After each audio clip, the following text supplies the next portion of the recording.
and gentlemen, the king of cringe comedy. This is one of the funniest, most expensive practical jokes I've ever done. Welcome to WatchMojo.com, and today we're counting down our picks for the top 10 Ricky Gervais performances. Thank you, Paul. Since bursting onto the scene with The Office, all the big ones, all the big names, Gervais has earned wide acclaim as both a writer and performer on both sides of the Atlantic, and has gained notoriety for his unique style of humor. If I was doing Give Us a Clue and the clue came up, a gay bloke, I'd do him. For this list, we are broadening the definition of performances to include his acting, comedic roles, hosting duties, as well as those times when he's just being Ricky. Number 10. Himself, Life's Too Short. With 6 billion people on the planet, how are they all gonna love one person? Continuing in his proven, if not groundbreaking mockumentary style, Gervais may share billing with Warwick Davis, but he regularly steals the spotlight in Life's Too Short. Really haven't got long, I'm afraid, Warwick. We've got a Skype call coming through and it's, well, what can we do for you?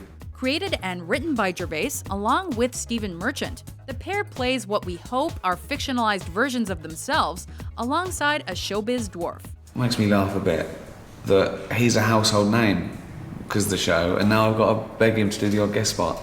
He should be begging me. Luckiest actor in the world. Are you still there, Steve? Yep. These appearances don't only justify the program's high cameo count, but also often set Little Davis up for the big fall.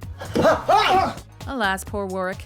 You're getting a divorce. Move on. I mean, what are you going to do? Camp outside the house, spying on them like inch-eye private eye? Number 9. Derek Noakes, Derek. Well, this is the entertainment committee for the home, innit? Yeah. Transmitted on Channel 4 in the UK and later streamable on Netflix in the US. This comedy drama sees Gervais play a man who may not actually be autistic, but is certainly odd. I'm doing my puppet act, my ventriloquism, was it? Outwardly, the childlike Derek Noakes is a kind, innocent, and caring person, which makes him a radical departure from anyone else Gervais has played, including himself. He's gonna introduce me. I'm doing my ventriloquism. Jesus. He isn't only the star of the mockumentary-style series, but he also created, wrote, and directed both series of the program set in a nursing home. And that was Duran Duran. Embarrassing. Nailed it. There was nothing funny about Duran Duran, Derek. Number 8. At Ricky Gervais, Twitter. And then here's one, you don't talk much, but you sure are pretty. Need a 140-character burst of Ricky? Yep, Twitter. That looks like I'm giving birth to myself. Yeah. Since first logging into the microblogging site in 2009, Gervais has amassed an astonishing 6 million followers. I'm not allowed to move it. I can't do it. I just don't want to disturb it. Yeah, I'm odd. Although clearly a tireless self-promoter, the comedian also uses his account as a platform for animal causes and adoption, as well as a way to talk about atheism and gay rights, often at the same time. And one of the best tweets I've ever had is, everyone is entitled to their opinion, so keep quiet about your atheism. The beautiful irony in that is wonderful, you know. While there may never be an end to the God debate, Gervais has been recognized for his support of animal issues by PETA, while his thoughts on gay rights can clock as many as 47,000 retweets. You were just recently honored by PETA as Person of the Year, right? Yeah. That's yeah, a congratulations. Number 7. Himself, an idiot abroad. I don't know the politically correct term, moron, I think. He is a round, empty-headed, chimp-like, mank moron. Buffoon, idiot. After proving he had the whole mockumentary thing down, Gervais moved on to making travel documentaries in 2010. I just think that it'd be amazing to send him around the world. Ricky and sidekick Stephen Merchant send friend and Derek co-star Carl Pilkington off to far-flung locations throughout the world. I want him to hate it. Despite his preference for staying at home. By pulling the strings for his own entertainment, as much as he does for ours. Just go and enjoy it. It'd be funny for me to watch it. Gervais treats viewers to a slice of what we can only assume is the real Ricky Gervais. A cackling madman and comical tormentor. Do you know like how when I go into a public toilet you like to nip in with a coin and open the door? Yeah, sometimes. Yeah, well, you couldn't do that here because there's no doors on the toilets. Number 6, himself, Ricky Gervais Live, Animals. There are 1,000 types of bat. I don't think you need 1,000 types of bat, to be honest, but I think a lot of that's nitpicking. After the colossal impact of The Office, Gervais was keen to prove he could, if he chose to, do stand-up. 2 male stump-tail macaques in mutual fellatio. I don't know why they're doing that. I don't know what's in it for. I can't... Although he had dabbled in the craft prior to the hit sitcom, his newfound fame allowed him to come in virtually at the top. What sort of thinks like that? Do you know what I mean? That's what turned Stephen Hawking's mental, too much thinking. While the results of his Animal show may divide the room, the comedian maintains that he's never been after the mainstream comedy fan, but instead seeks out what he calls the Iggy Pop crowd of comedy. Ask me anything about sharks and Nazis. The content of this tour certainly proved it. They've started giving pandas Viagra, right? And it said in the statement, they're trying Viagra where traditional Chinese aphrodisiacs have failed. I looked some up on the internet, one of which is ground panda penis. That's why that one didn't work. Number 5, Mark Bellison, The Invention of Lying. I'm Mark. How are you? A little frustrated at the moment. Also equally depressed and pessimistic about our date tonight. Sure, it's not The Office, but then it wasn't meant to be. No.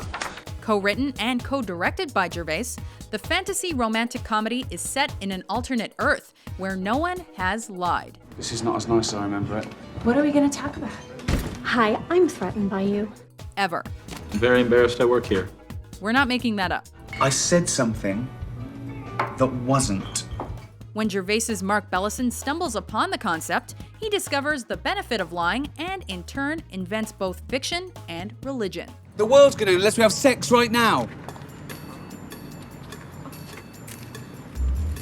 Do we have time to get to a motel, or do we need to do it right here?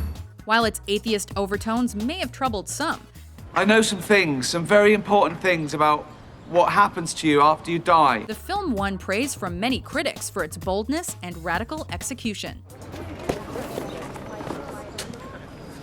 Number 1, there is a man in the sky who controls everything. Number 4, Andy Millman, Extras. What you got planned?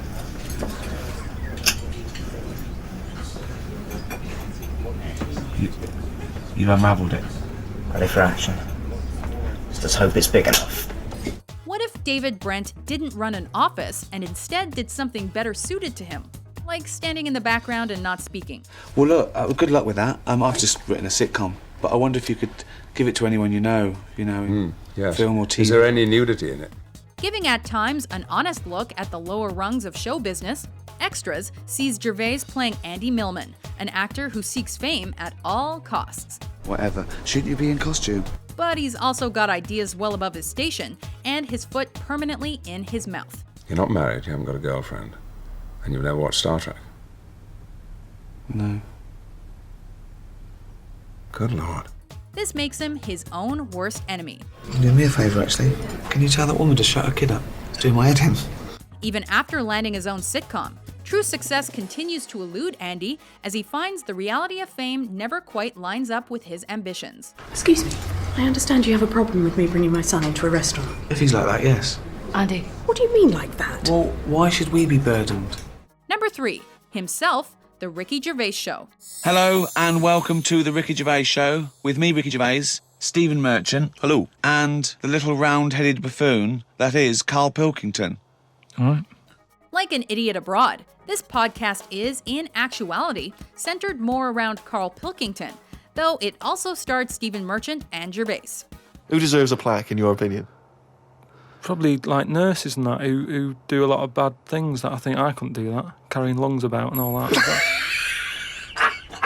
However, that detail did little to stop it from becoming the most downloaded podcast in the world. You would have to try it yourself. If you went there, you'd have to try it yourself. But even Caveman had little pants on. Why haven't they? Whoa!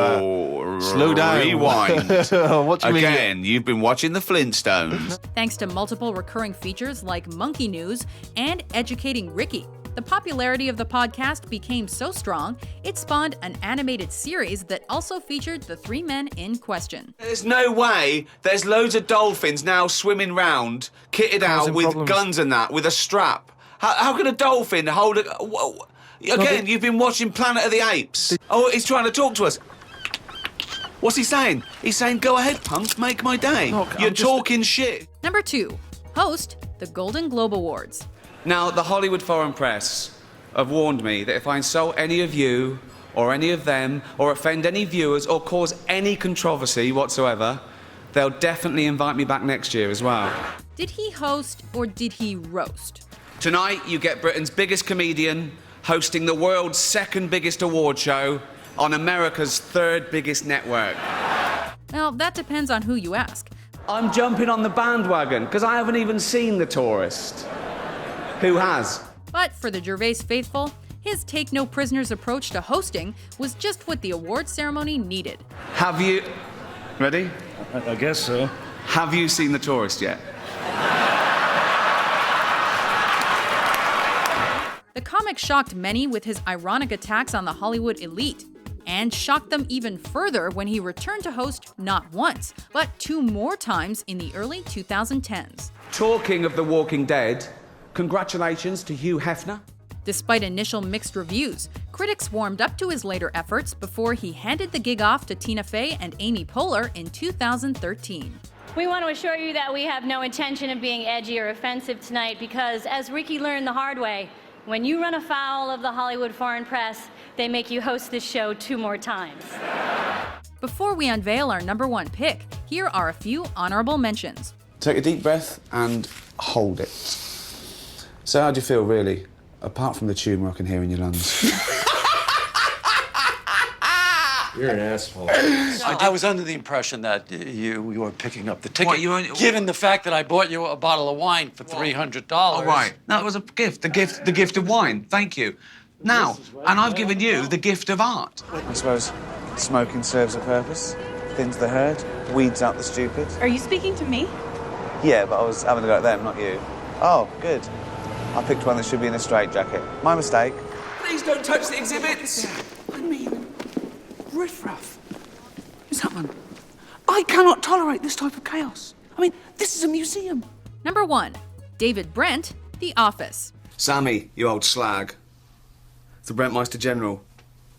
Although the original UK comedy only ran for 2 series, The Office helped reshape the TV landscape, spawning international remakes and putting the laugh track on the endangered species list. People say I'm the best boss. I go, oh, you know, we've never worked in a place like this before. You're such a laugh. You get the best out of us. And I go, you know, c'est la vie. Ostensibly an ensemble comedy, Gervais's portrayal of the world's least competent, self-centered, and ignorant boss was enough to build both a career and an empire on. Did you see a documentary that went out on BBC Two called The Office? Yeah. God, you're not that awful boss, are you? No. While David Brent rarely intended to create the harm he caused, and while moments of redemption were few and far between, they did happen, which made Brent more complex than he may appear. In fact, for me to be attracted to a woman, she has to be as intelligent or slightly less intelligent than me. It's certainly Gervais at his best. Go on. I don't. I think there's someone else. Sorry, no, it's not you, it's the other one. The other what? Packy. Ah. That's racist. Do you agree with our list? That is really bad. What's your favorite Ricky Gervais performance or moment? For more cringe-free top 10s published every day, be sure to subscribe to WatchMojo.com. I will exterminate you.